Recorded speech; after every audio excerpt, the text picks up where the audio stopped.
All right, it looks like maybe we have everyone that we're gonna have at this point. So I will go ahead and get started. Hold on one sec. Okay. All right, so first of all, just a couple of reminders for you, and then we'll get started with the actual lecture. So this week, Group A did the starch digestion lab. Next Tuesday, Group B will do the same thing, the starch digestion lab. And remember that this is the lab that's associated with the research study that you can do for extra credit if you choose to. So if you're in Group A, who already did the starch lab, you're going to have a quiz just like the one that you took in class right after the starch lab. You're going to have one just like that, but you're going to take it through D2L, and you'll have to take it next week, either Tuesday, Wednesday, or Thursday. It's due on Thursday by the start of your test, just like the rest of the assignments for the week.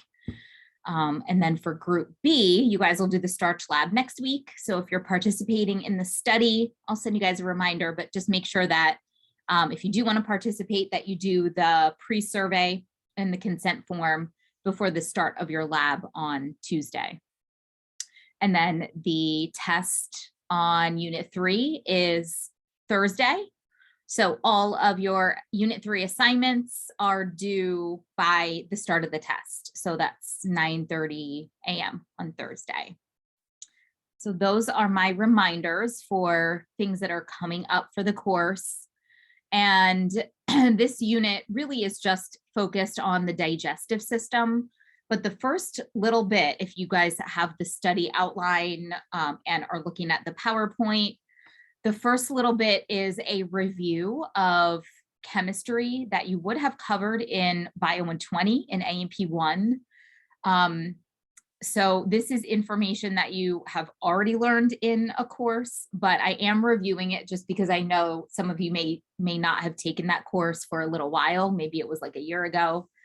And it is important to understand the chemistry that's involved in digestion, and also to understand details about the molecules that your body is actually digesting that are in the foods that you're ingesting.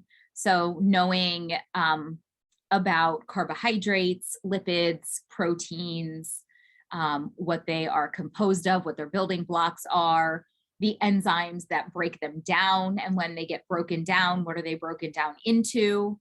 So you might initially not think that chemistry or biochemistry is related to the digestive system, but it really is, because of the molecules that you're ingesting, and then also because of the enzymes that are released by your body that are breaking down these molecules.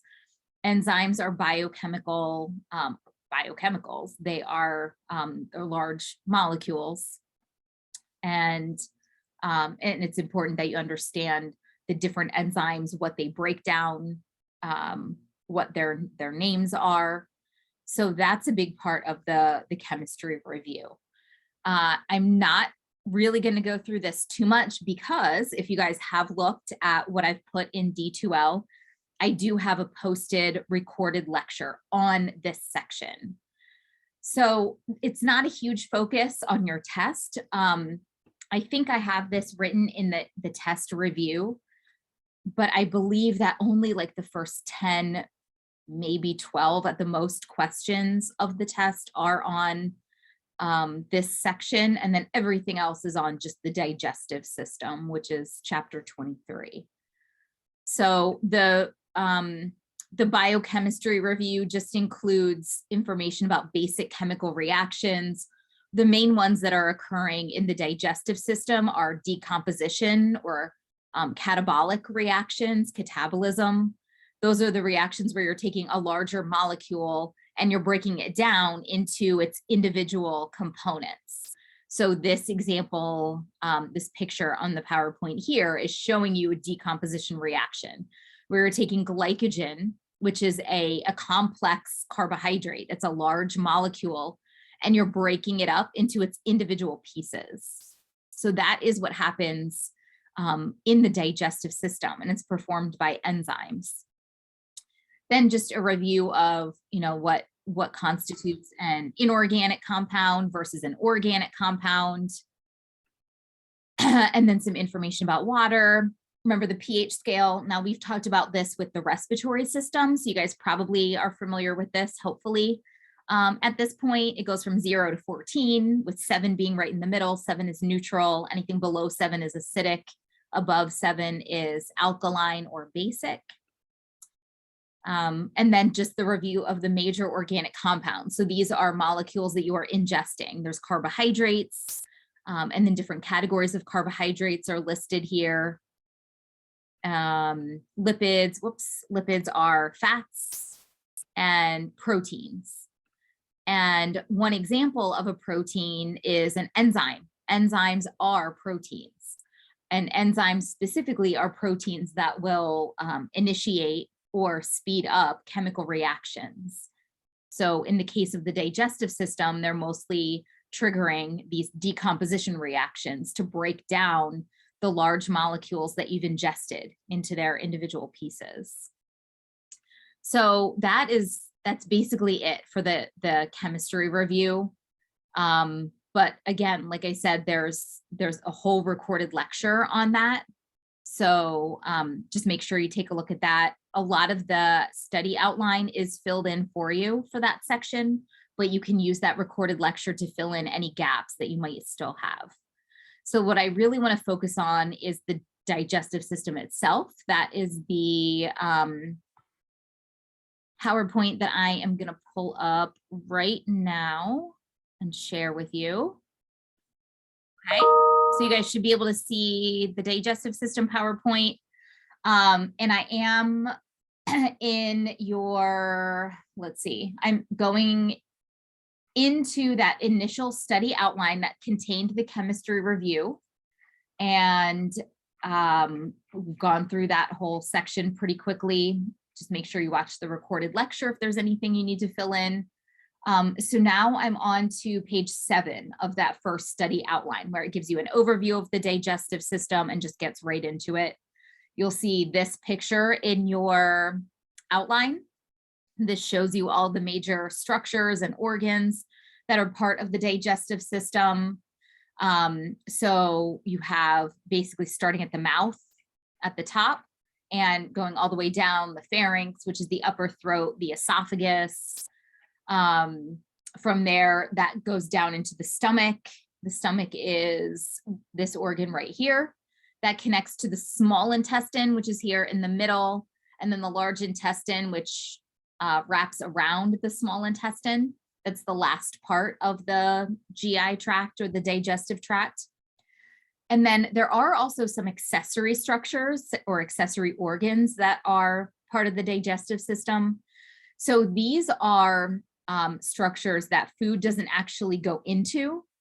So they're not part of the digestive tract itself, but they are part of the digestive system because they contribute either secretions or enzymes, and they help with digestion in some way.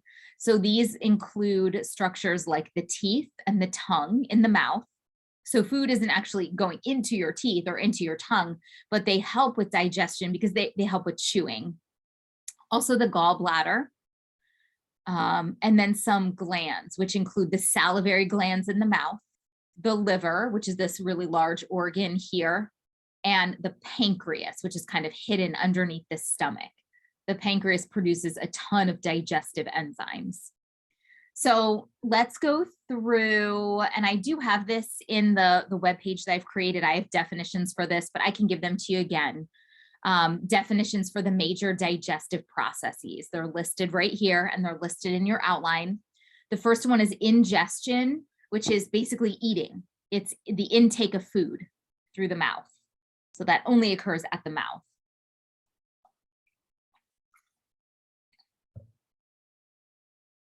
After that is propulsion. That is the movement of food through the digestive tract.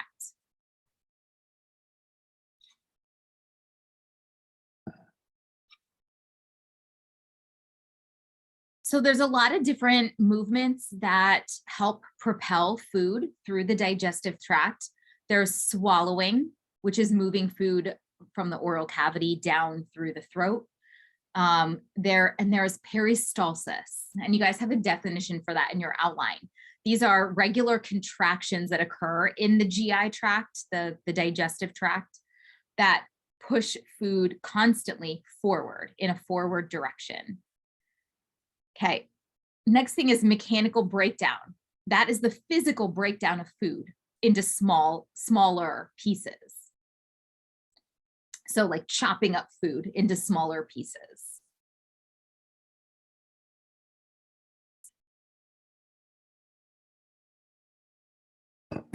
So some of the examples of doing that would be chewing. So when you chew, you're breaking apart food into smaller pieces. Also the mixing of food that occurs in the stomach and the small intestine, that helps to break it up. And the term segmentation, that is movement of food that occurs in the small intestine. Basically, food is kind of being moved back and forth in one area. And when that happens, it's helping to break it apart a little bit. So you do have a definition for the term segmentation. Oh, you actually have it. You have the definition already in your outline. So perfect. And then the next process that occurs is digestion. So that is when complex food molecules are chemically broken down by enzymes.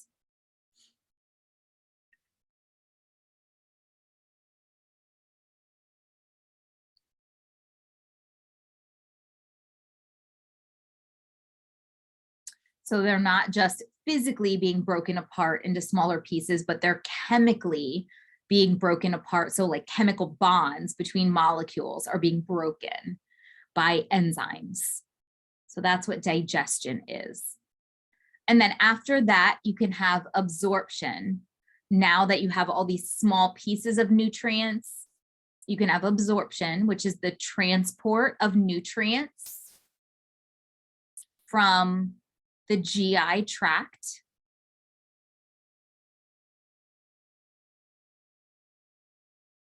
into the blood.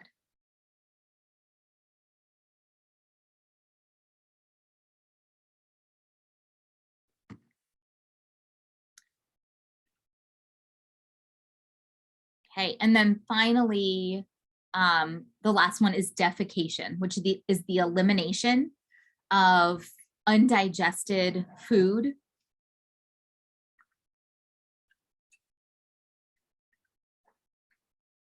wastes, and bacteria from the body.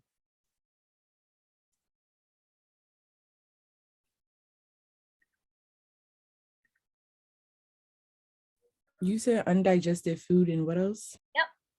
And wastes and bacteria.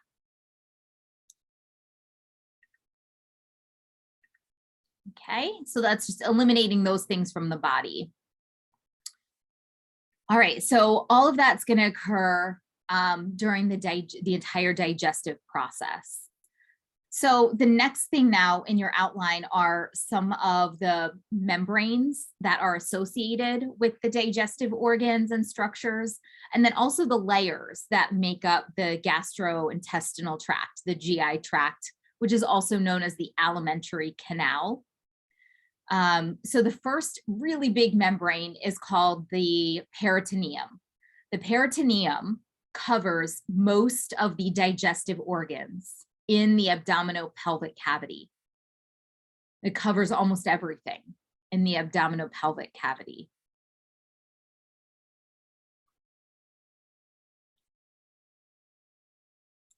It is a huge membrane, and it has two layers.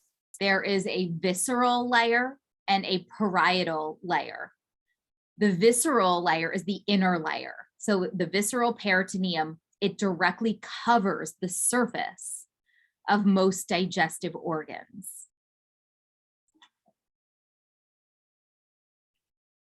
Sorry, can you repeat that one more time? Yep, it covers the surface of most digestive organs.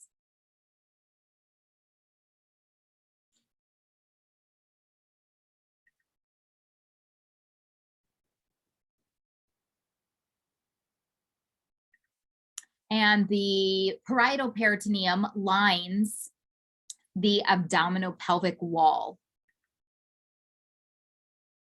So it's all the way up against the abdominopelvic wall.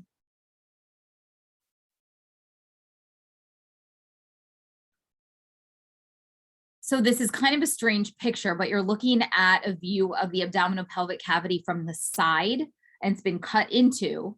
In green, it might be hard to see the colors, but the green line is showing you where the parietal peritoneum would be. It's all the way against the outside. So it's up against the abdominopelvic wall. And then here are some individual organs. The visceral peritoneum directly covers these organs.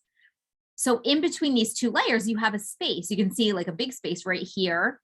All around the outside, there's a space. And that's called the peritoneal cavity. It is filled with fluid. It's filled with serous fluid, which is just a very watery fluid, mostly water, contains some ions. So that is the biggest membrane. And then there's another membrane. I'm going to go to the, let's see, next picture. You can see this a little bit better. The mesentery is a double layer of the peritoneum. So the peritoneum is kind of folded over. So it's a double layer of the peritoneum. And it extends from the body wall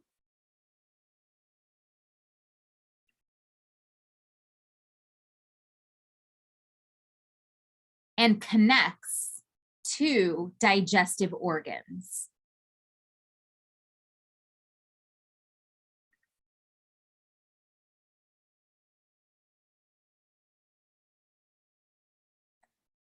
Okay, so a mesentery is part of the peritoneum. And it has several different functions. It helps to hold organs in their place. There's one we'll talk about in a second. It's called the greater omentum. It stores fat. And then also these membranes tend to be really vascular. They have a lot of blood vessels and lymphatic vessels in them that travel then to the digestive organs that they're connected to. All right, so we'll talk about some more specific membranes that are associated with specific digestive organs once we get to that organ. So for now, the next thing is just to go through the 4 layers that form the wall of the alimentary canal or the GI tract, same thing. So there's actually 4 layers of tissue that make up the wall of the digestive tract, the GI tract, starting with the mucosa. This is the innermost layer, and it is a mucous membrane. So functions of the mucosa include secretion of not only mucus, but also digestive enzymes.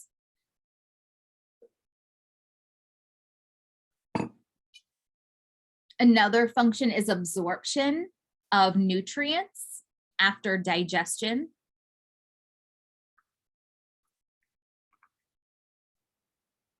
And then also, because the mucosa contains lymphatic vessels, which have white blood cells, it helps with protection against disease.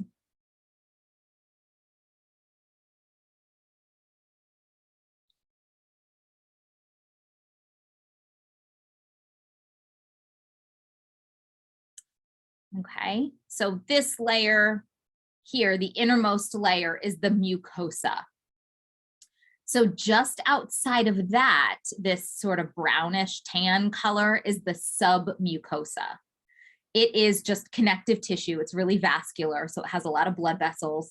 And it's really, its only job is to just connect the mucosa to the next layer out, which is called the muscularis. So it's just kind of binding those 2 layers together. So next is the muscularis layer. It's a very, obviously the name kind of indicates it's made of muscle. It's a muscle layer. And there's actually two layers of muscle. It's composed of an inner circular layer of muscle that goes in, the muscle fibers go in one direction, and then a longitudinal layer of muscle. Those fibers go in a different direction. So that allows for different types of muscle contractions. And the function of this layer is that it's responsible for the movements in the digestive tract. Remember, we talked about peristalsis, and I can type that for you. That was on the other slide. Peristalsis is it's the regular contractions that are occurring all along the GI tract. And they help just to keep pushing food forward in the right direction through the GI tract. Okay, and then the last layer, so this is the outermost layer, it's called the serosa. It is the outermost, I said, outermost layer. The serosa actually is the visceral peritoneum. Remember, the peritoneum was that big membrane we talked about, and the visceral layer of the peritoneum directly covers all of the digestive organs. So this is the outer covering. This is that visceral peritoneum. And it's composed of epithelial tissue and connective tissue. And its job is to, or its function is to bind digestive organs together. It keeps digestive organs connected and held in their place.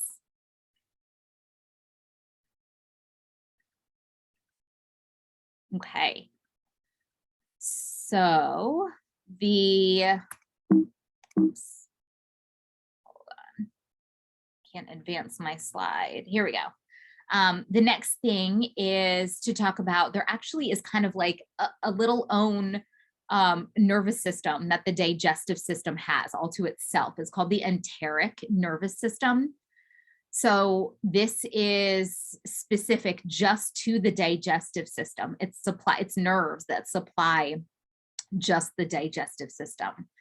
So the neurons that are part of this little nervous system are found in the submucosa and muscularis layers. Those are the two middle layers of the GI tract. And these neurons help control the motility or movement of the GI tract. So when it's contracting to push food along. So there are two different types of reflex arcs that involve neurons. There's short reflex arcs and long reflex arcs. The short ones only involve neurons in the enteric nervous system, and they respond to stimuli within the GI tract. So stimuli could include things like stretching of the GI tract. And stretching would occur if food enters it. So if food goes into the GI tract, it kind of stretches the wall a little bit because now you have something that is pushing against the walls. Another stimulus could include chemical changes in the GI tract. That also happens when food enters the GI tract. It causes a chemical change.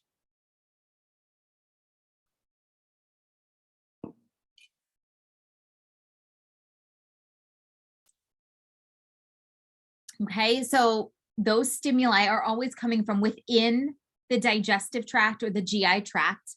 And it's typically when food has entered.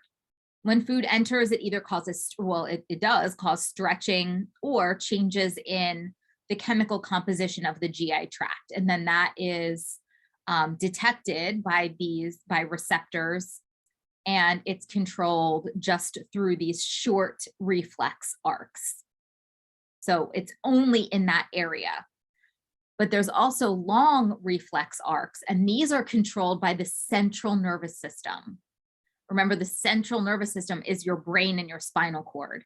So this is not just neurons that are in the digestive tract, like the short reflex arcs. These long ones actually include the brain. So these are controlled by the central nervous system and are initiated by stimuli that are either inside or outside of the GI tract. So this can be initiated by the brain. It doesn't have to be a signal coming from within the digestive tract itself. So there's two, you guys might remember these that you learned in Anatomy and Physiology 1. Your nervous system has several different divisions, and one of the divisions is parasympathetic versus sympathetic. These are subdivisions within the motor division of the nervous system. So when the parasympathetic nervous system is activated, it increases digestive activity.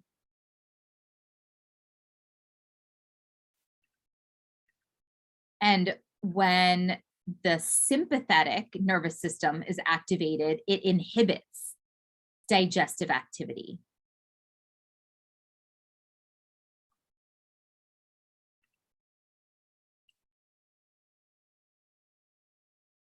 Okay. All right. So now we're going to move into some of the different parts of the digestive tract and talk about major structures that are in these areas. And we're just kind of starting at the top and working our way down. So we're starting in the mouth. Associated with the mouth, you have lips, which surround the mouth. There is, let me go to the next picture so I can show you guys the labialfrenulum. The labialfrenulum is here. You have one on the top and one on the bottom. It is a fold of mucous membrane.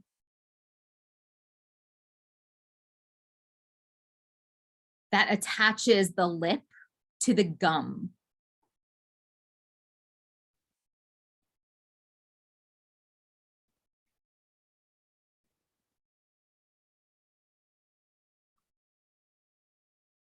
Okay. Then the term gingivae, that just means your gums. So here, and then on the bottom too. Then there are two spaces within the mouth. There is the vestibule. This is the space that's here on the top and here on the bottom. So to describe it, you could say this is the space between the teeth and gums and the lip. So it's like the space kind of outside of your teeth and your gums, but within the lip and within your cheek. So it's, again, it's this space down here and the same thing at the top. It's not a large area, but it's the space here on the top too. Okay, so that is called the vestibule. And then the oral cavity itself is the large space within the mouth that's behind the teeth. So this whole space in here, behind the teeth.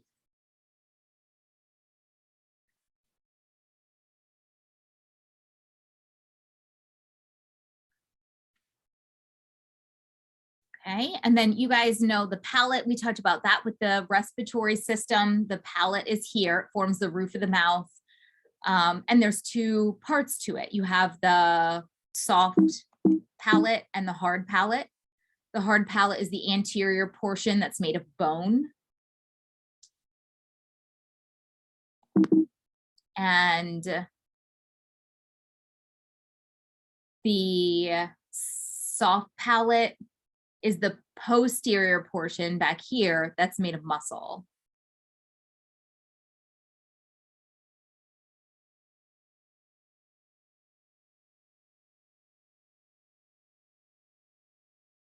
Okay, if you can kind of see this ridge that goes right down the middle, that's called the palatine raphe.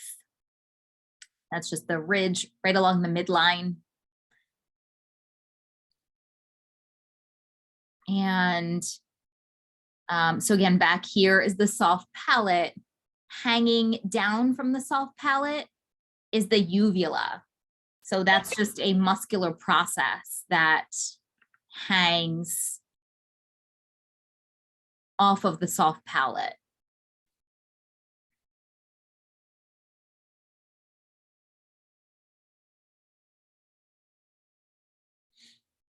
Okay, and when you are swallowing, remember those two things, the soft palate and the uvula will move up, they'll raise up so that food and liquids can't actually go up into your nasopharynx or your nasal cavity. They're forced to go down in the right direction. All right, also in the mouth, I'm gonna go back to this picture again, is the tongue. The tongue is skeletal muscle covered by a mucous membrane. And the tongue is also covered by papillae.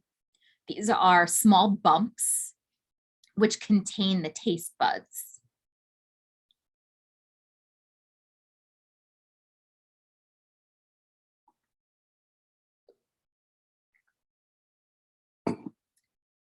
Okay. And if the tongue is raised up, you can see the lingual frenulum, which is very similar to, remember we discussed the labial frenulum that's associated with the lips. The lingual frenulum is exactly the same thing, but it's connected to the tongue. So again, it's just like a piece of a mucous membrane. It's like a fold of a mucous membrane that connects the tongue to the floor of the mouth.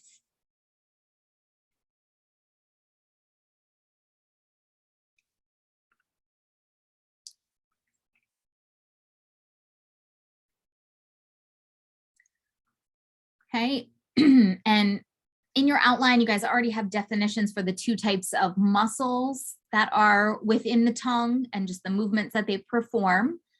So and the next thing that you can see are the salivary glands. And there's 3 pairs of salivary glands. They all secrete saliva that comes out through ducts. The parotid glands are right here. These are the largest, located in front of each ear.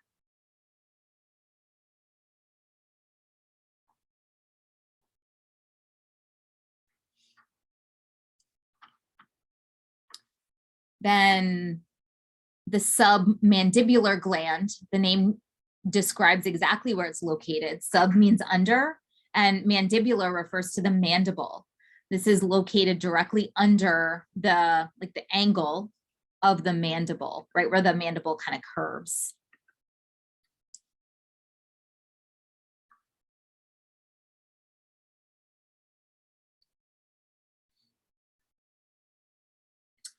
Okay, and then finally sublingual glands.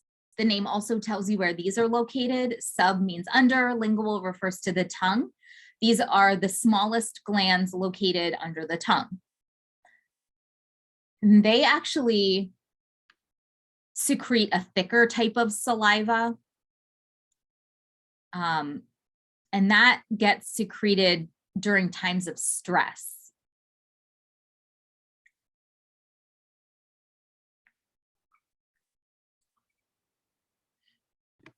Can you repeat the sublingual glands one more time, please? Yep, they're just small glands located under the tongue. They're right here. And the saliva, I did say the saliva they secrete is a little bit thicker. That's secreted often when you're stressed.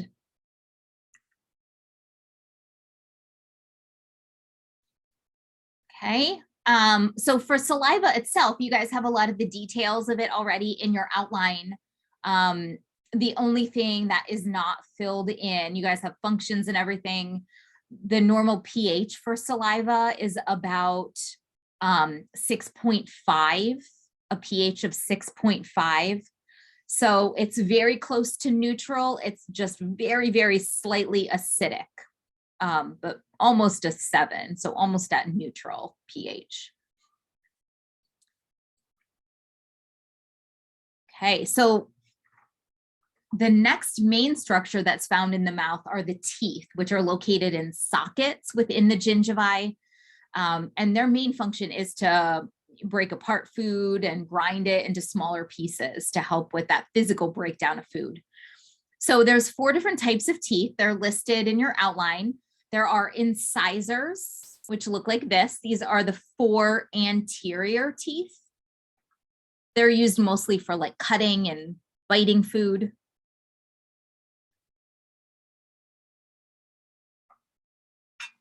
Okay, then next are the canines. These are the sharp teeth next to the incisors.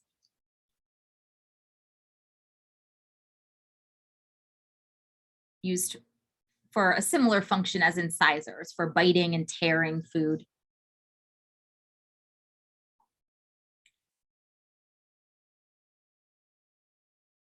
And then the premolars and the molars are the wide teeth in the back of the mouth, used for mainly grinding food.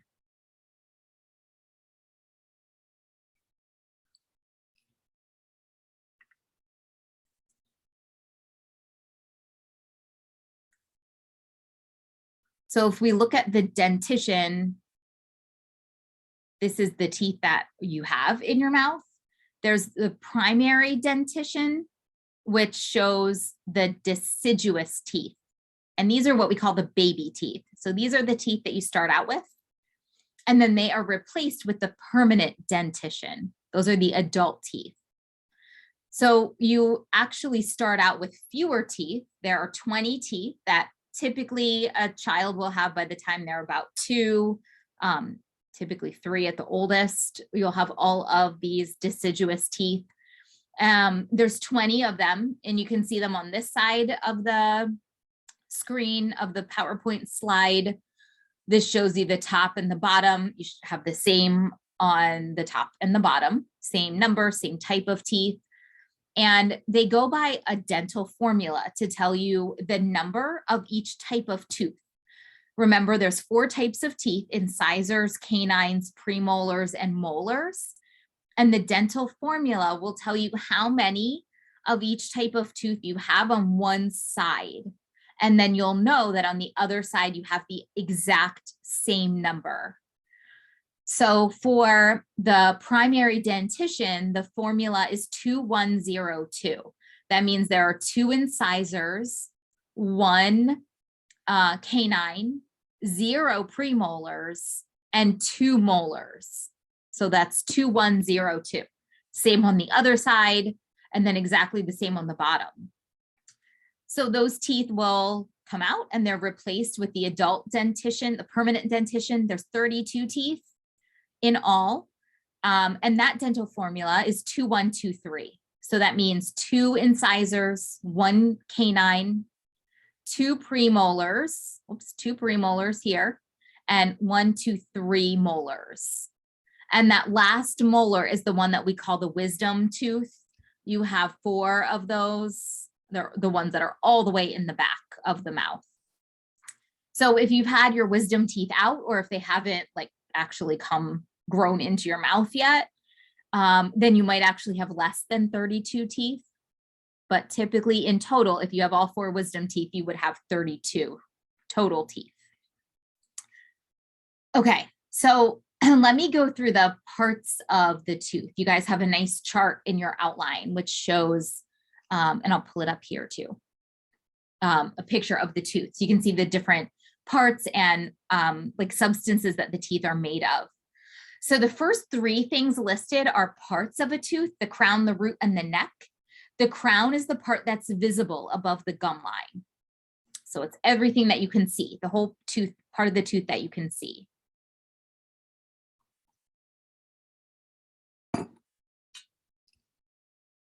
The root is the part of the tooth that is embedded in the gum. So you can't see this part. It's the part that's below the gum line.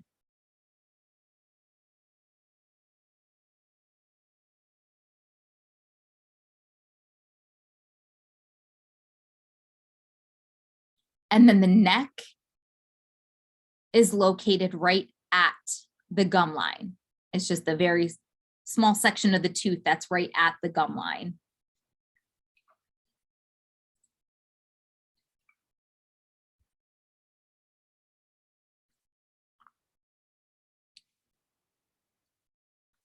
Okay, and then next, these are the different substances that a tooth is made out of, or things that are found within the tooth. So the main things are dentin, enamel, and cementum.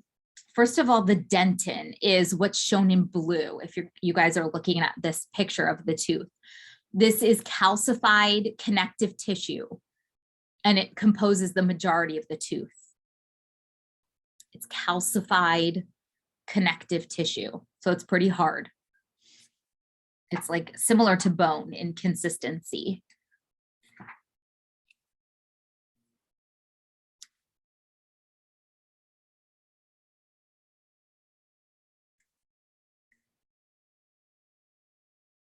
Okay, and then the next substance is enamel. This is shown in white on the diagram, and it covers the dentin on the crown of the tooth.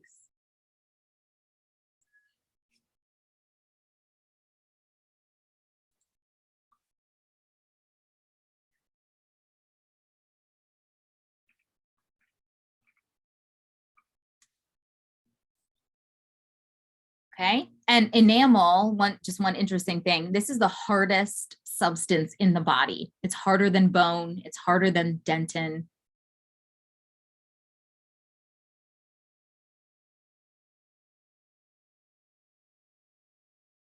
Okay, and then the other substance is called cementum. This goes all the way down here. This covers the dentin on the root of the tooth.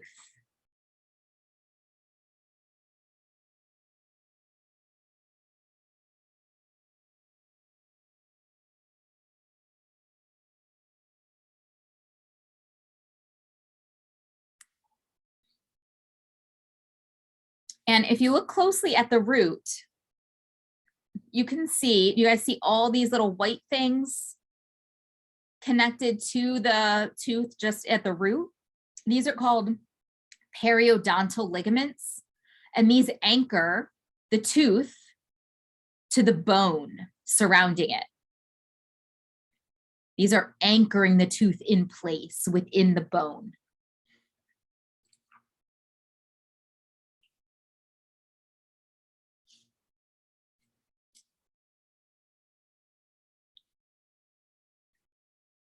All right, there's one more substance, and that is the pulp. So look in the middle of the dentin. You guys see that like pinkish colored substance? That is pulp.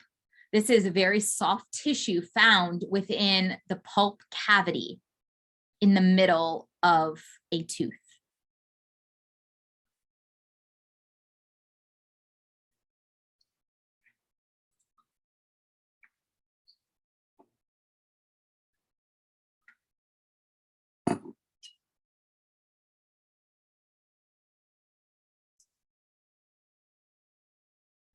Okay. And then finally, the root canal is shown here. So it comes off of that cavity, which was up here. The root canal is this. It's where the pulp cavity extends into the root. It's where the pulp cavity extends down into the root.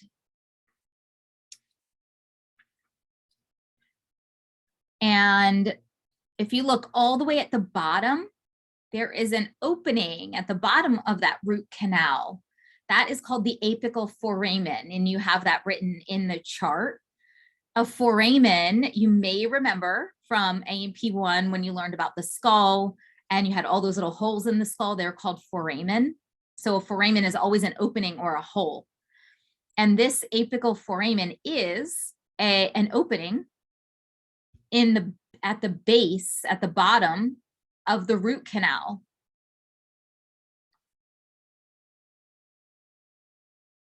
And this is where blood vessels and nerves enter. So that opening allows blood vessels and nerves to enter the tooth.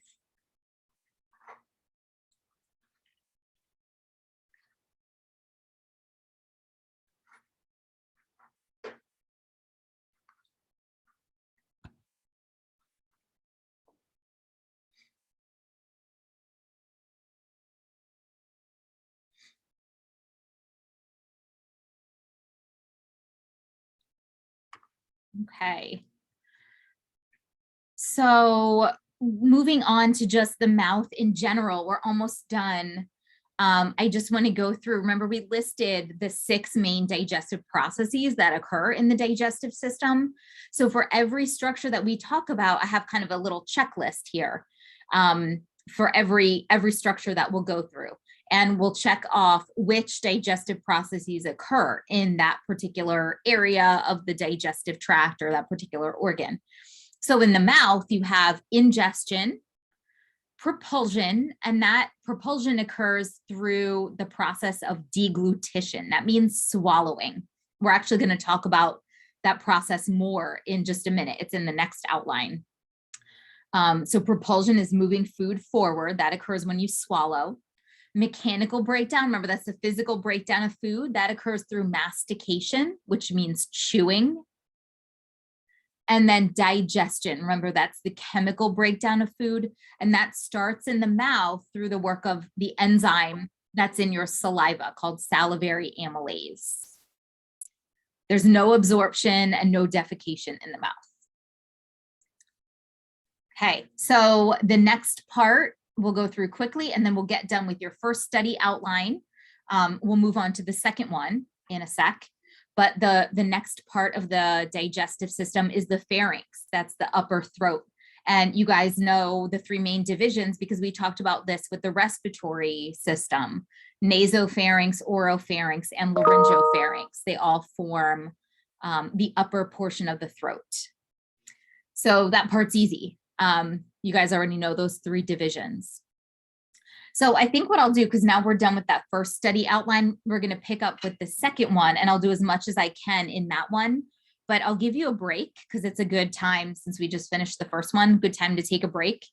Do you guys want to go take a break until 10:25? It's 10:19 right now, so you'll have about 6 minutes to do whatever you need to do.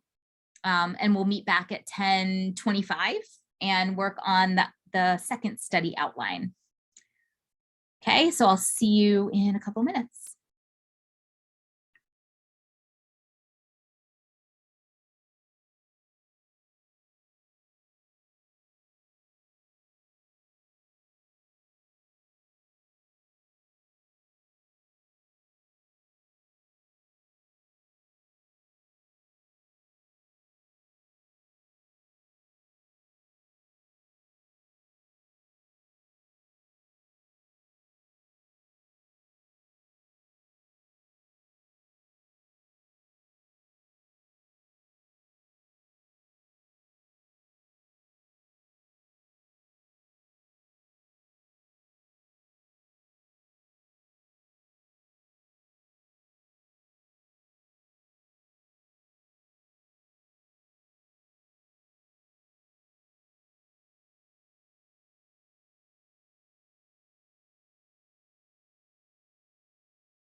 Okay, I will start right back up where we left off in a sec. Let me pull up the next outline for you.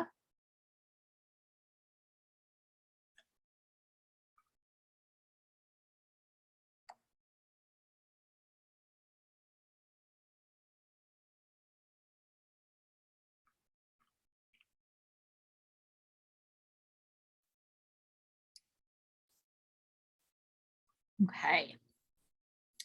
All right, so we are just moving on down from the mouth and the pharynx to the next part, which is the esophagus. And that really is just like a muscular tube that's not quite a foot long. It's located posterior to the trachea and it connects to the stomach. And you'll see as we go through the rest of the digestive tract that there are sphincters that control the opening and like the exit out of each of these parts of the digestive tract. So there's two sphincters here in the esophagus, one at the top and one at the bottom. The one at the top is called the cardiac sphincter. It's also known as what I have here, the upper esophageal sphincter. And this is where it is where the esophagus connects to the pharynx.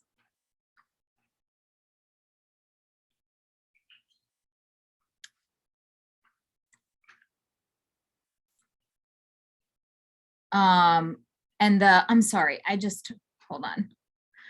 The upper esophageal sphincter is not the one also called the cardiac sphincter. I just realized I didn't put this one in your outline. So don't even worry about it because honestly, I don't ask you about that one on the test, but it's up at the top of the esophagus. The one that is in your outline that's also called the cardiac sphincter is the lower esophageal sphincter. That's the one where the esophagus meets the stomach. So that's the one that is in your outline. Cardiac sphincter is at the bottom of the esophagus, the lower esophageal sphincter, right here, where it connects to the stomach. Sorry about that. I shouldn't have even identified this one up here since I don't have it in your notes. So for the esophagus, I mean, there's not a whole lot that goes on here. Both the pharynx and the esophagus serve as a passageway for food, really just connecting the oral cavity to the stomach. So that's the first thing you can put down for functions. They're a passageway for food. And the other thing is that they both are involved in swallowing, which we'll talk about now. The term for swallowing is deglutition.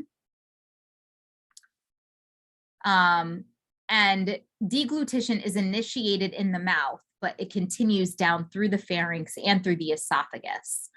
And there's two phases, the buccal phase, which is the voluntary phase that does occur in the mouth. That's here, like the top picture. So this is voluntary. You choose when this process is going to be initiated. And this is when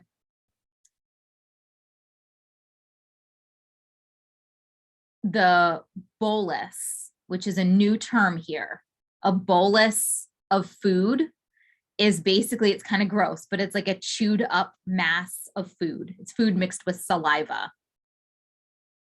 So once food is chewed and mixed with saliva, it's called a bolus. So during that buccal phase where you can see in this picture, you have that bolus of food in the oral cavity, it is going to move from the oral cavity, from the mouth, back into the oropharynx. So that's the part of the pharynx that's directly behind the mouth. And then after that is the pharyngeal, esophageal phase of swallowing. And this is the involuntary phase.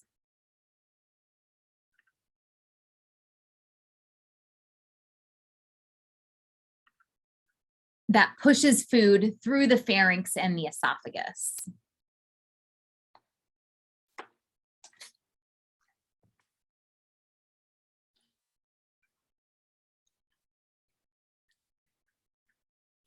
Okay, so now food is just moving further down. It's going from the oropharynx down through the laryngopharynx and then down, you know, if you go into this picture, now it's down in the esophagus, moving down the esophagus.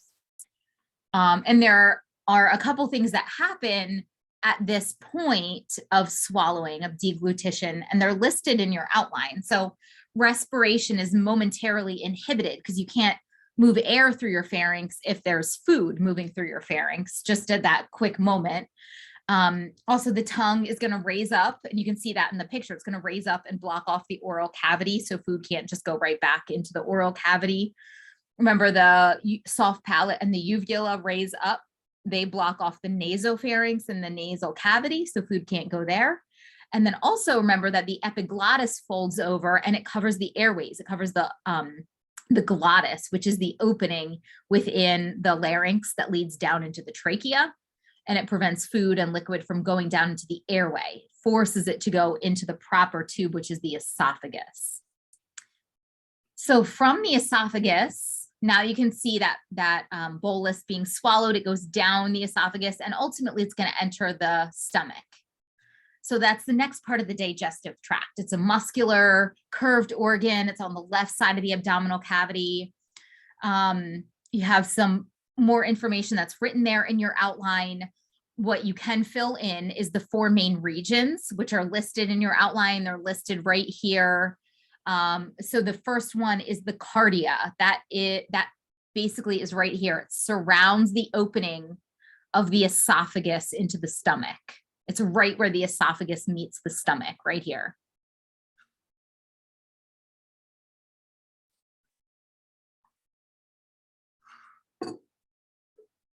The fundus is the rounded region. That is the most superior part.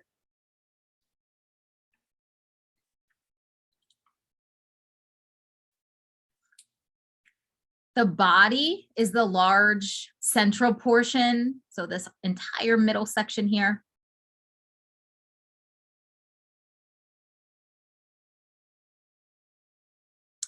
And then the pylorus is the inferior region. So the part, it's all the way down here at the bottom.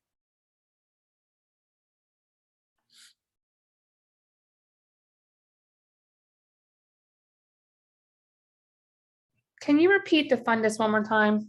Yep, just the curved superior portion up here.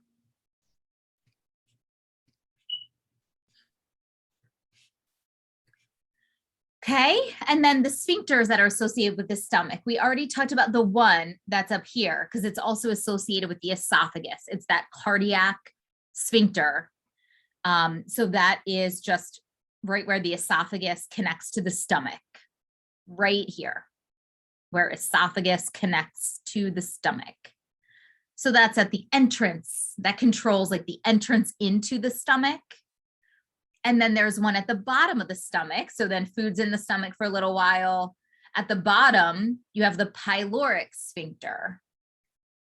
And that is right where the stomach connects to the duodenum. That is spelled right here for you guys on the PowerPoint. The duodenum, see it right here, I'm circling it.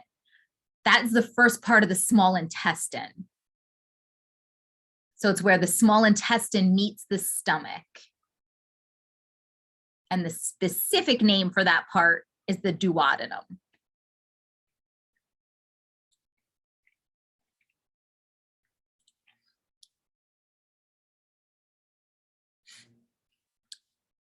Okay. There's 2 curves on the stomach just because the whole thing is a curved organ. So you can see the lesser curvature is the smaller curve, like on the medial side. The greater curvature is just the larger curve on the lateral side of the stomach. And then there are 2 membranes that are associated with the stomach. They're called the lesser omentum and the greater omentum. And let me see. Yeah, I do have pictures of these right here. The lesser omentum is right here. It connects the liver to the stomach. So here's the liver, here's the stomach. This is the lesser omentum right in between. It connects the liver to the stomach.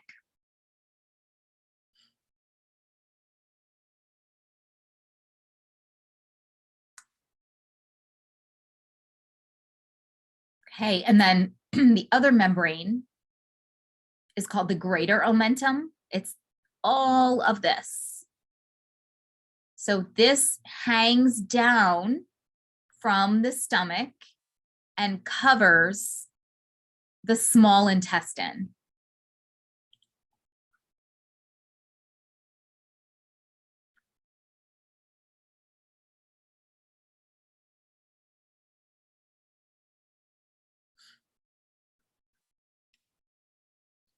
So this particular membrane is very fatty. It contains a lot of fat, and it also has a lot of lymph nodes in it.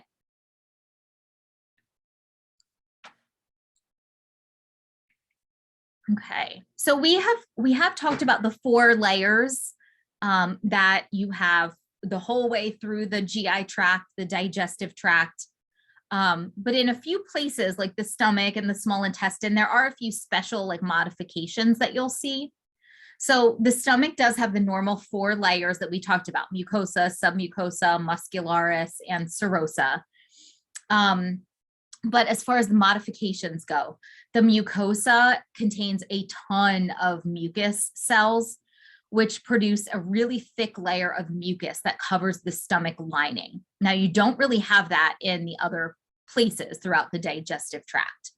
The reason that you have such a thick layer of mucus here is because the stomach also produces hydrochloric acid, which is a very strong acid that could actually eat away at the stomach lining. But you have this mucus layer to protect the stomach lining so that that doesn't happen. The mucosa also contains these like openings. You guys can see them here. There, it looks like little holes in the surface.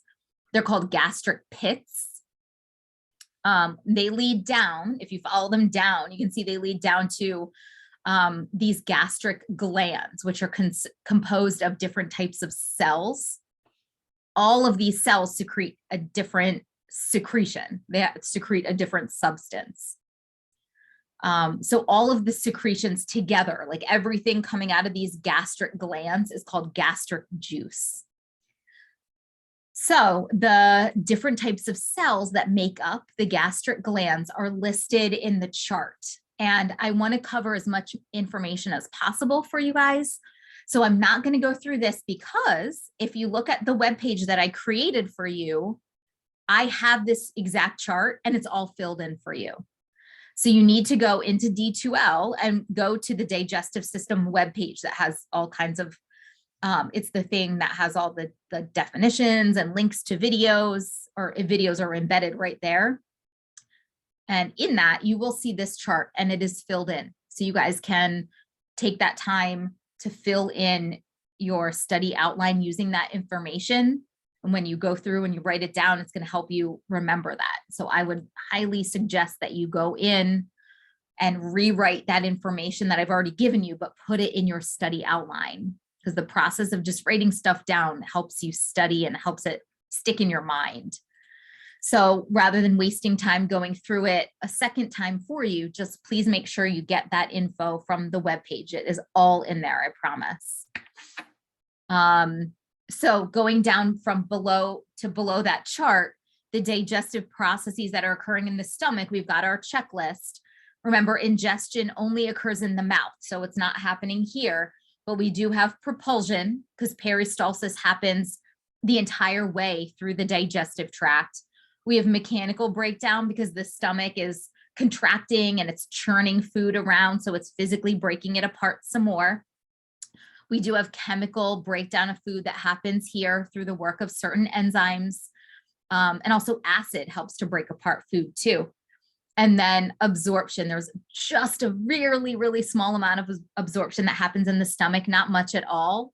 Most of the absorption happens in the next part of the digestive tract, which we're going to get to in just a second when we do the small intestine. But first, we're going to go through a little bit about gastric juice and the regulation of its secretion. So how your body knows when to secrete it and when to stop secreting it. So that gastric juice is really acidic because it contains hydrochloric acid. You produce, this is a lot, if you think about it, 3 liters of it daily. And there's 3 phases that help control the secretion of gastric juice. The first is the cephalic or reflex phase, and that begins when you just even see or think about food. At this point, though, food has not actually entered your stomach yet. So this is stimulated by the vagus nerve. The vagus nerve is one of your cranial nerves coming out of your brain. So it's stimulated by the vagus nerve. That nerve is stimulating the gastric glands. So they start secreting.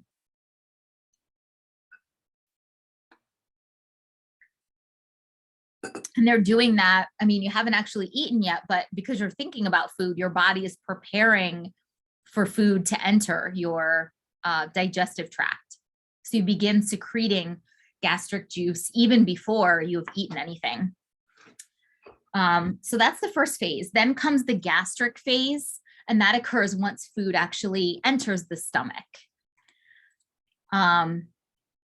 So it's stimulated basically when food enters the stomach, and your body knows that because there are stretch receptors and chemoreceptors in the stomach.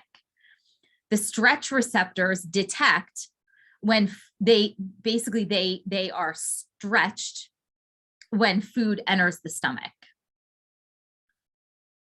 So they are stretched, they are activated when food enters the stomach. Because when food enters the stomach, it stretches, it expands. Okay, so stretch receptors can detect when food has entered the stomach, and chemoreceptors do too, because they monitor the pH in the stomach. And when food enters, the pH will increase, the pH goes up.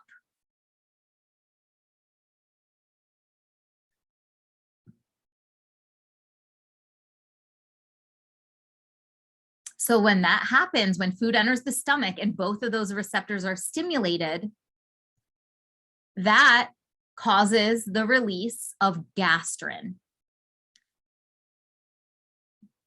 Okay, gastrin is a hormone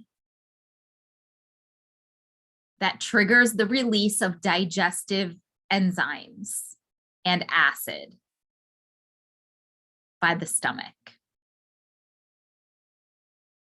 Okay, so gastrin is going to trigger the release of digestive enzymes and acid by the stomach.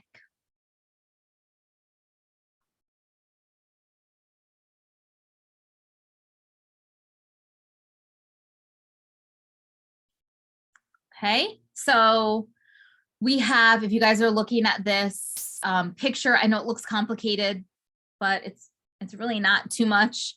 The cephalic phase is just when you see or think about food, or you've even tasted it in your mouth, but it's not in your stomach yet. The vagus nerve is going to cause the secretion of gastric juice. Then the gastric phase is once food is in the stomach, it's going to cause stretching, and it's going to cause an increase in pH.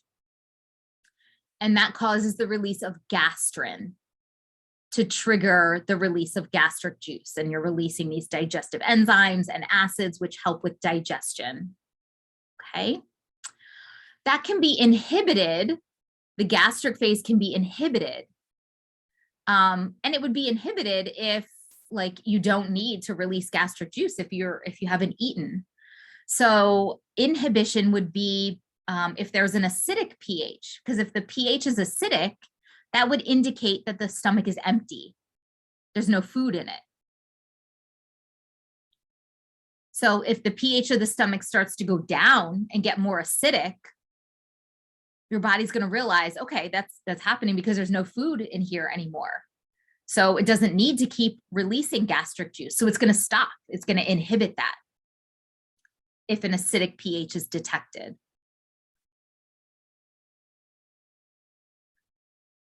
Okay, so that's the first thing. If you guys are looking at this picture, if you have acidity in the stomach, it's going to inhibit the production of gastric juice. The other thing is if you're under any kind of like emotional stress, like any kind of fight or flight situation, when the sympathetic division is stimulated, that's any fight or flight reaction. So mainly that's when you're under stress, like you're in a fight or flight situation. At that point, if your body is in that situation, it's going to override anything else that's happening in the body, and it's going to inhibit gastric secretion.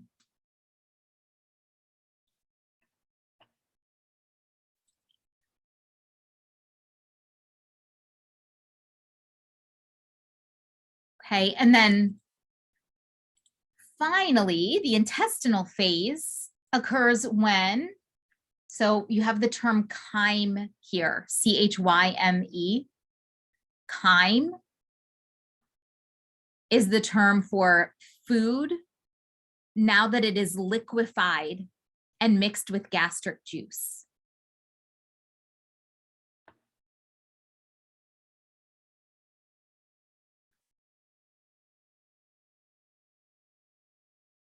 So you go from having just solid food when it enters the mouth and you chew it up and you mix it with saliva, then it's called a bolus. It's a solid ball of like chewed up food. That's what gets swallowed. That's what enters your stomach. But once it's been in your stomach and you add all this gastric juice to it, it becomes liquefied. And now it's called chyme. And that's what it is going to stay as for the rest of its time in the digestive tract. So at this point now, chyme has exited the stomach and now it has entered the small intestine. Okay, so stimulation during this phase, you also have stretch receptors here in the small intestine. So stretch receptors are stimulated, they are stretched when chyme enters the small intestine.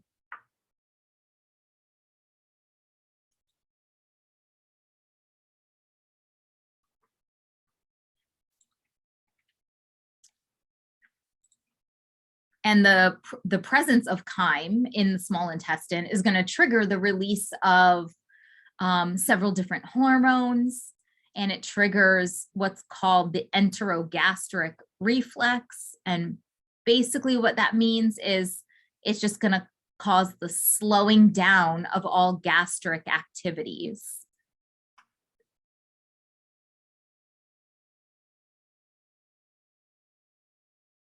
And that should make sense because at this point,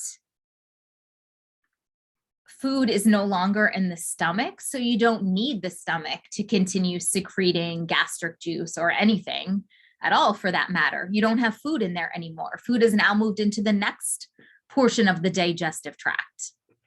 So it's going to slow down gastric activities because now food is no longer in the stomach. And so under inhibition, that enterogastric reflex that I mentioned, it involves neurons from the small intestine that inhibit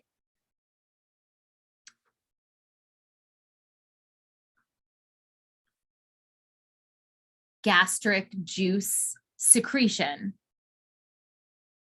So they inhibit gastric juice secretion.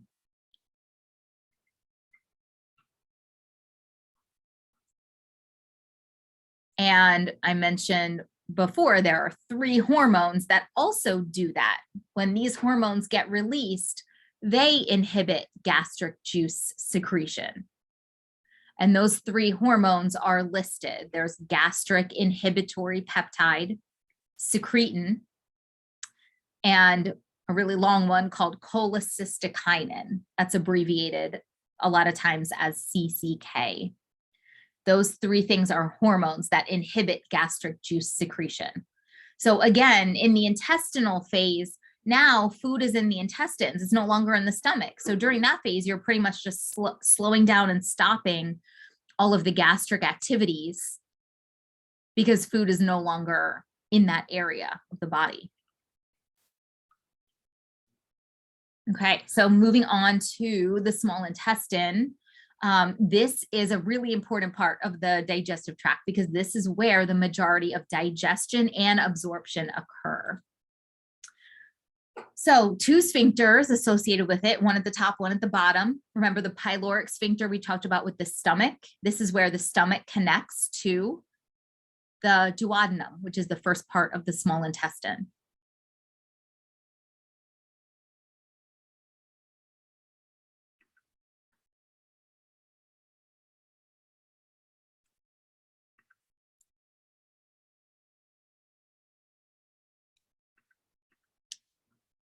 And then at the bottom is the ileocecal sphincter. This is where the small intestine connects to the large intestine.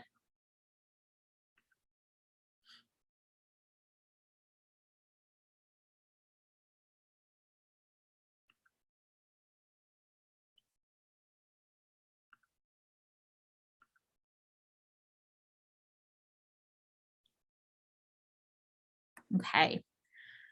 So in the small intestine, so overall it's about 10 feet long, but it's divided into 3 sections.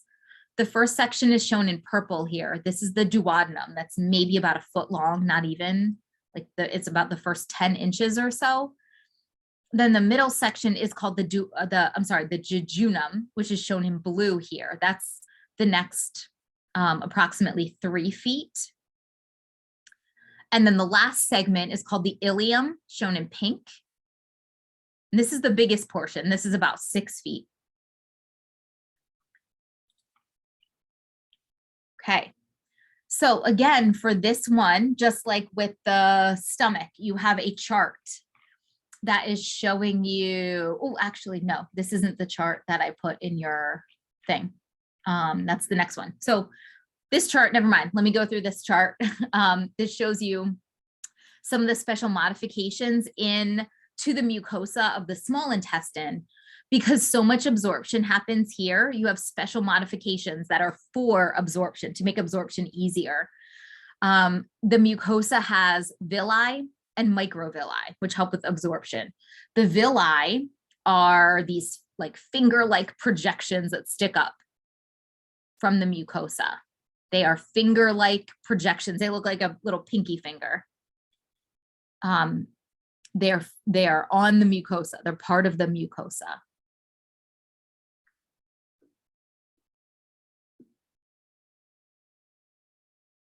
And what they do is they increase the surface area that's available for absorption.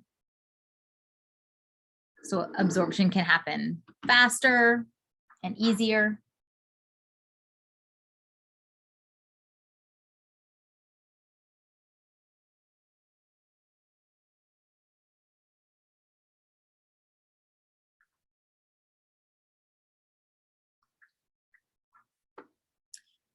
And in addition to villi, there are also microvilli, which are little tiny projections on top of the villi.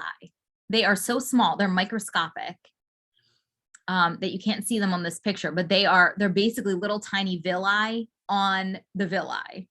So if this is one villus, like one little projection, there are little tiny projections on the top of this even. So they are really small projections on top of the villi.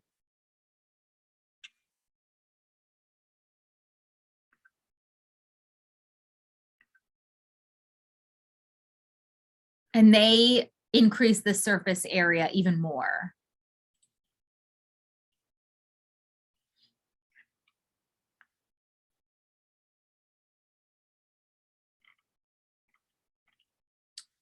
Okay.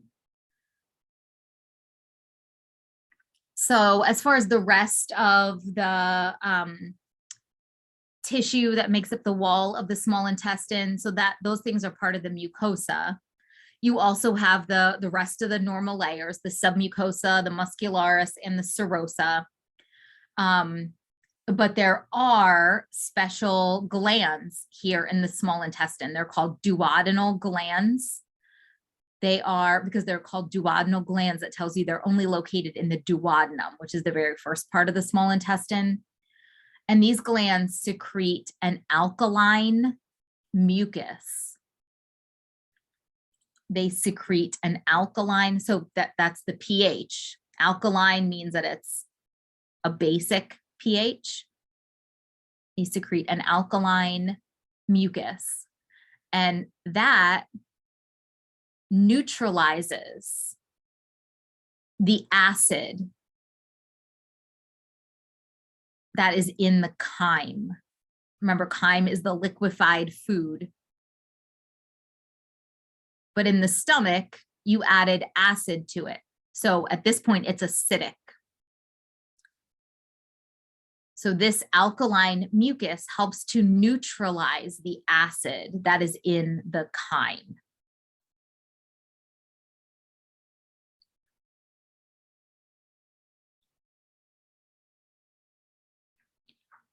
In addition to those duodenal glands, which are just in that first part of the small intestine, there are also other glands throughout the entire small intestine that are called intestinal crypts.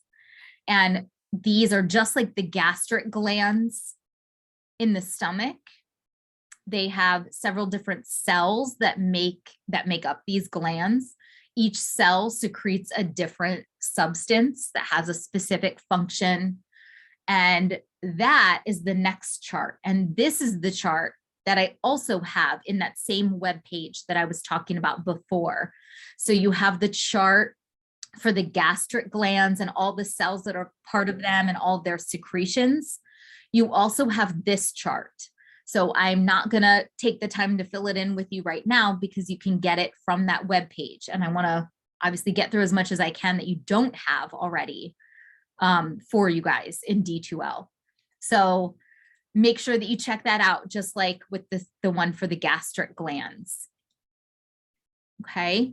In looking at your outline, you have a lot of information in here already about intestinal juice that's filled in. And then here's the checklist for the digestive processes that occur in the small intestine. No ingestion, right? Because that just happens in the mouth, but there's always peristalsis through the entire digestive tract. There's a mechanical breakdown that's due to segmentation, which is like a localized mixing of food that occurs within the small intestine. There's chemical breakdown of food through the action of enzymes, and definitely absorption. This is where almost all of the absorption happens. So definitely know that. I'm positive that that's a test question. Okay, so now we're going to go to a couple of the accessory structures. Remember, these aren't actually part of the digestive tract because food doesn't enter these, but they do contribute to digestion in various ways. The pancreas is a big one that contributes to digestion. This is shown right here. The stomach isn't pictured because it would be blocking most of the pancreas. The pancreas is located behind the stomach. And the pancreas has two main portions. It has pancreatic islets, which perform an endocrine function. These cells secrete hormones.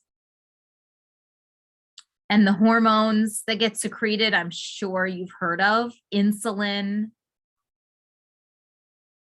And another hormone is glucagon.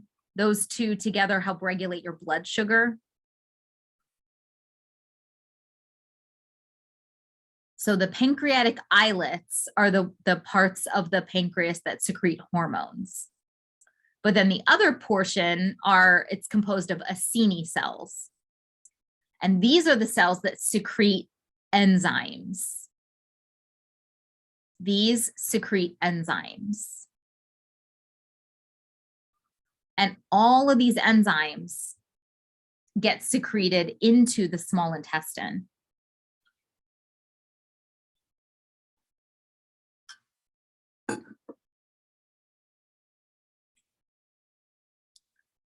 Okay. So the pancreatic juice is all the secretions of the pancreas, and that includes water, enzymes, all the digestive enzymes that are secreted.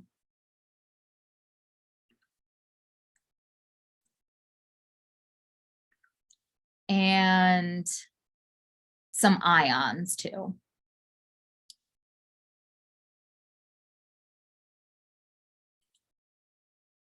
And that pancreatic juice is alkaline, slightly alkaline. It's not acidic because those digestive enzymes actually don't work in an acidic environment.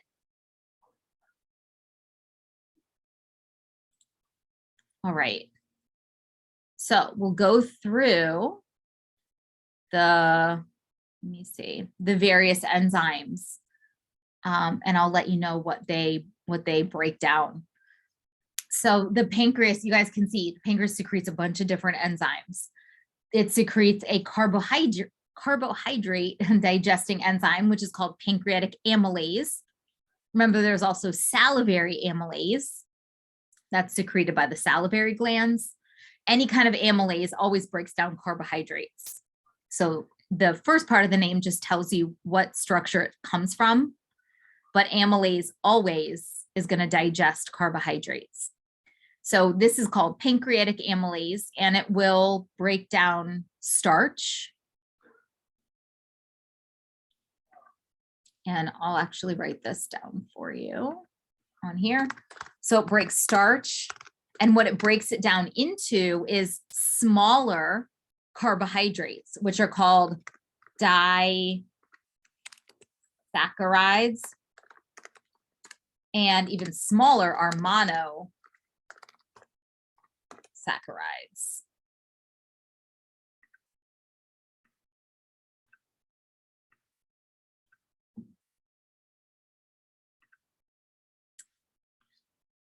Okay, it secretes a lipid digesting enzyme. It's called pancreatic lipase. Lipase always digests lipids. So the most common lipid that is in our diet is triglycerides. So it'll break down triglycerides into the basic components of fat, which would be glycerol and fatty acid.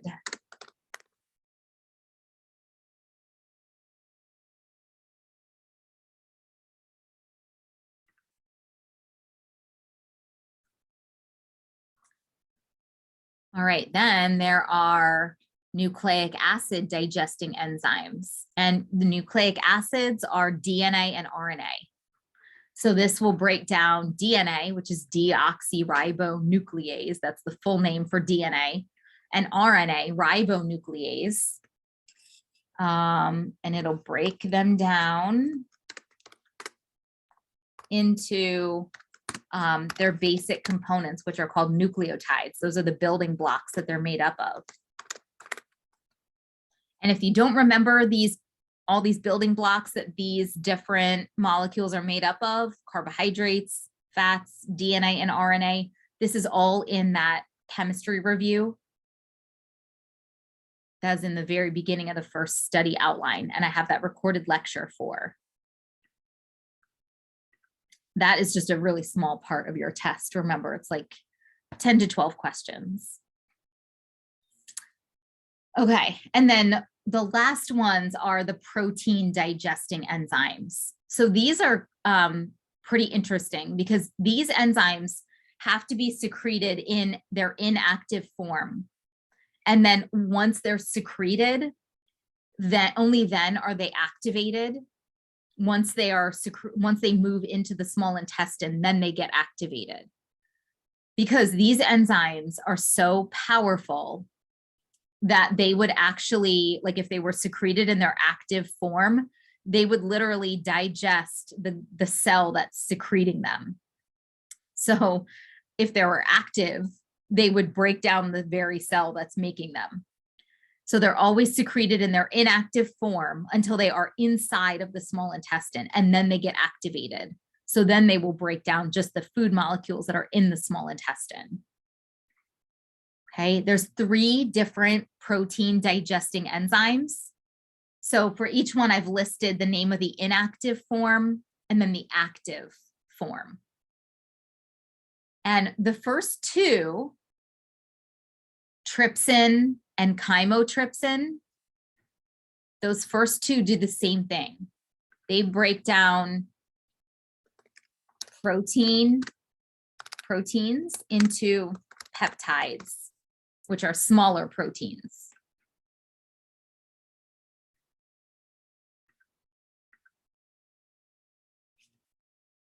So protein is a really, really, really big chain of amino acids. A peptide is a smaller chain of amino acids. So these first 2 enzymes go in and they chop up the big protein into smaller chunks, which are called peptides. And then that last enzyme is going to come in, that carboxypeptidase, and it's going to take all those peptides and break them down into the individual amino acids that they're made of.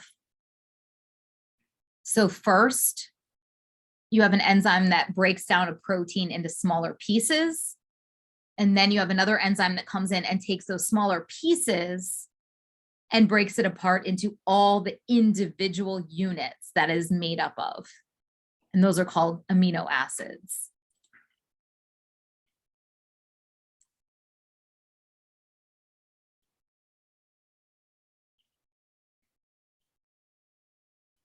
Okay, we're getting close to being almost done.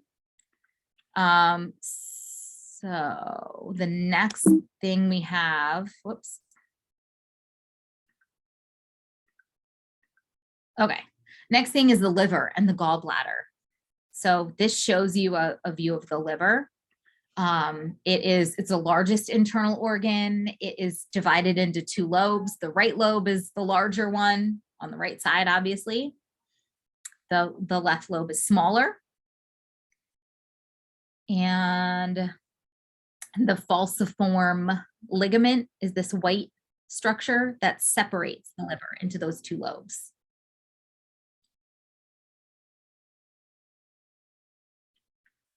Okay, and remember we talked about already the lesser omentum. That's a membrane that connects the liver to the stomach. We talked about that with the when we went over the stomach. So each lobe of the liver is made up of small little like lobules, and within each one of those you have individual hepatocytes, which are the liver cells. And the function of those hepatocytes is to secrete bile. Bile is spelled right here, secrete bile.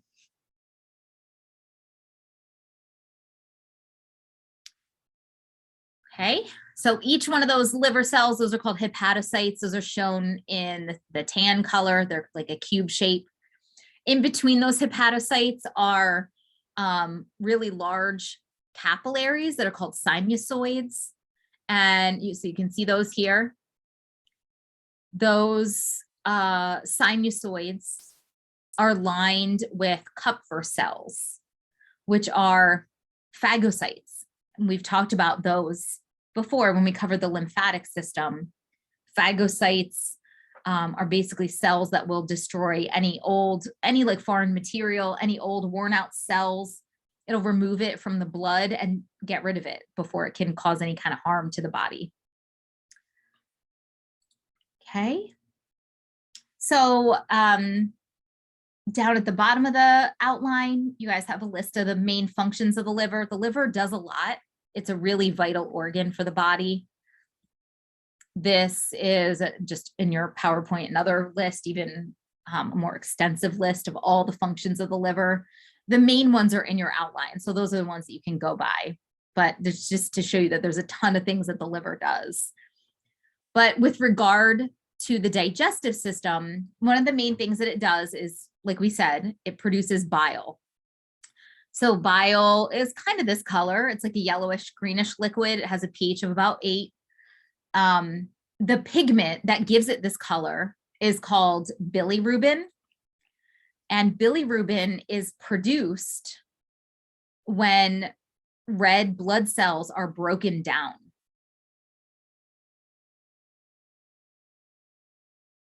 It's just one of the byproducts of breaking down red blood cells.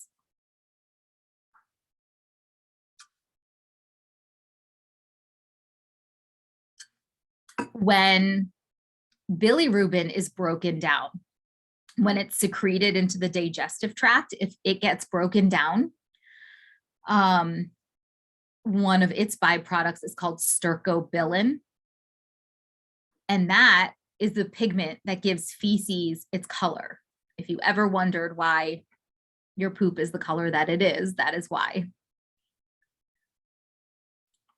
All right, so one of the main components of bile is bile salts. And that is really what performs the main function of bile. The main function of bile is the emulsification of fat. So what that actually means, emulsification of fat, this is kind of what this picture is showing you. The emulsification of fat is the breakdown of a large lipid, so they call it a globule here, like a large fat or large lipid globule, into smaller droplets. So it's really just the physical breaking apart of fat into smaller pieces.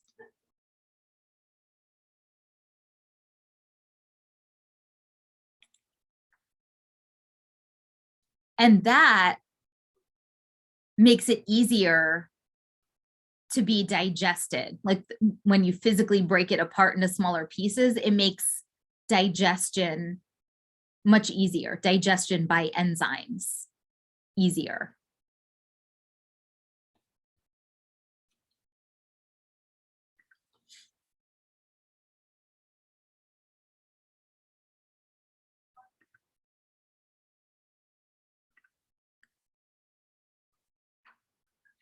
All right, almost done with the liver. One last thing related to bile is enterohepatic circulation. The term entero refers to the intestines and hepatic refers to the liver. So you know that this has something to do with the intestines and the liver. Basically what this means is by the time chyme, remember that's the liquefied food. So by the time chyme reaches the end of the small intestine,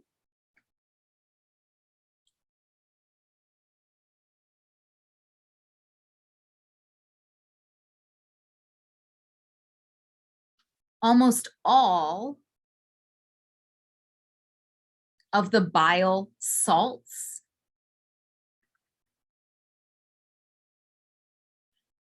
that were secreted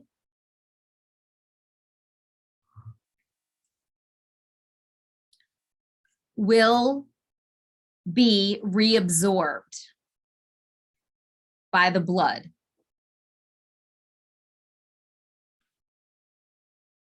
And returned to the liver.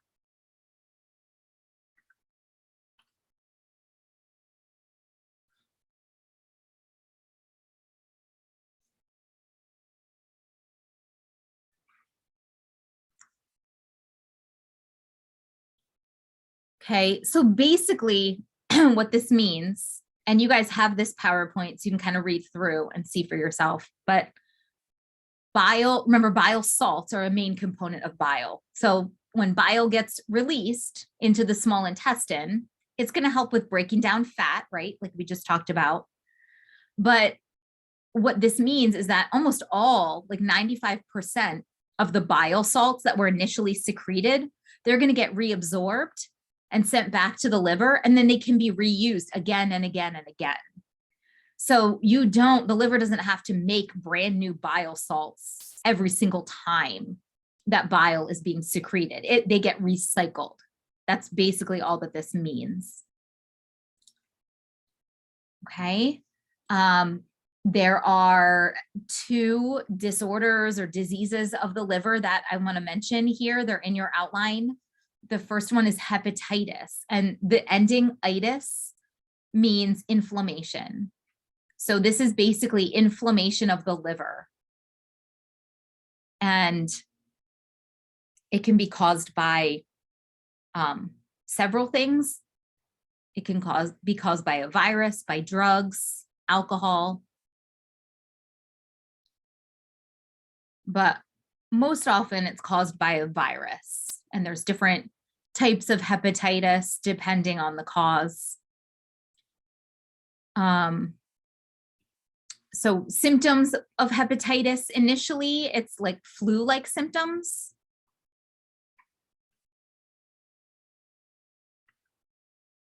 Then often you'll see jaundice, which looks like this. It's a yellow, you have a yellow coloration of the skin, and in the whites of your eyes, the sclera of the eyes is where you tend to see that yellow coloration.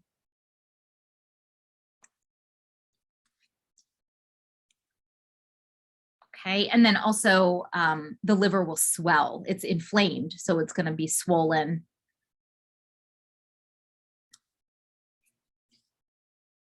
Okay, and then the other one is cirrhosis. So this is also an inflammatory disease. It will first cause a fatty liver.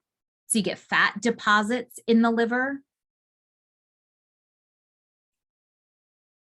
Then it causes fibrosis of the liver, which looks like this picture.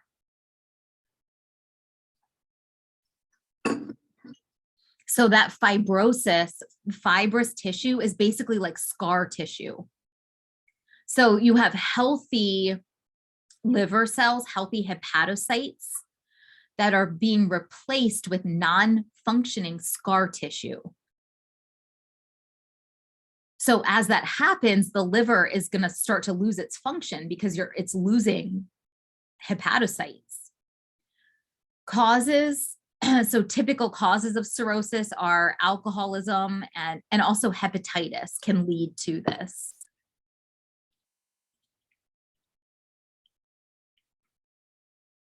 And then common symptoms are jaundice again. So that's that yellow coloration. You often see jaundice with almost any kind of liver disease. So jaundice, loss of appetite. Eventually, if it does get bad enough, it can lead to liver failure, complete liver failure.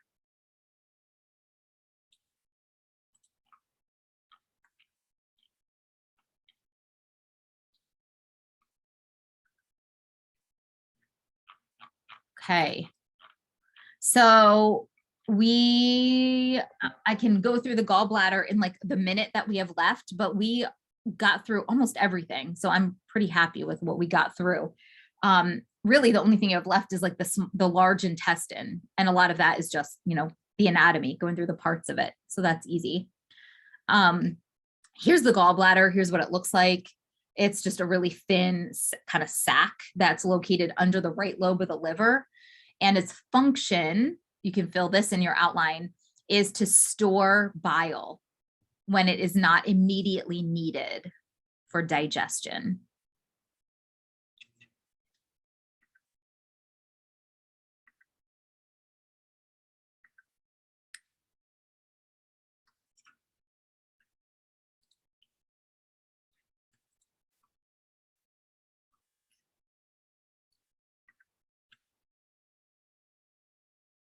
Okay, so I can go through the duct system really quickly, and then I'll stop there because we're almost out of time. So I can show you on here, the pancreatic and the accessory duct you guys can fill it in and then I'll point it out on the diagram. These carry pancreatic enzymes from the pancreas into the small intestine.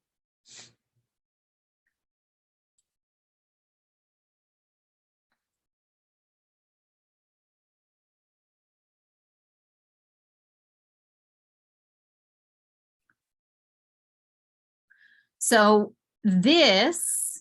obviously this yellow organ is the pancreas. This is the pancreatic duct. And here's the little accessory duct that branches off of it. So these ducts carry the pancreatic enzymes into the small intestine. And you do have this in your outline already, that you have a common hepatic duct, which carries bile out of the liver. And then you have a cystic duct, which carries bile out of the gallbladder. And where those two unite, you have the common bile duct. Okay, so the common hepatic duct, the cystic duct, and the common bile duct. All of those three carry bile out of the liver, out of the gallbladder, and into the small intestine, because that's where food is. And then the pancreatic duct and the accessory duct, they carry enzymes out of the pancreas and into the small intestine. So you have all these ducts that are carrying those substances all into the small intestine, because that's where food is located. Food never enters the gallbladder or the liver or the pancreas. It goes from the stomach directly into the small intestine. So those substances have to get ducted into the small intestine. All right, so we got pretty well through almost everything. I am 2 minutes past my time, so I'm not going to keep you guys any longer. So I would ask that you please look at the web pages that I've referred you to fill in those charts. There is more information in there that can allow you to fill in the little bit of this outline that you have left. But if you have any questions at all about anything, please let me know. I'm happy to answer them.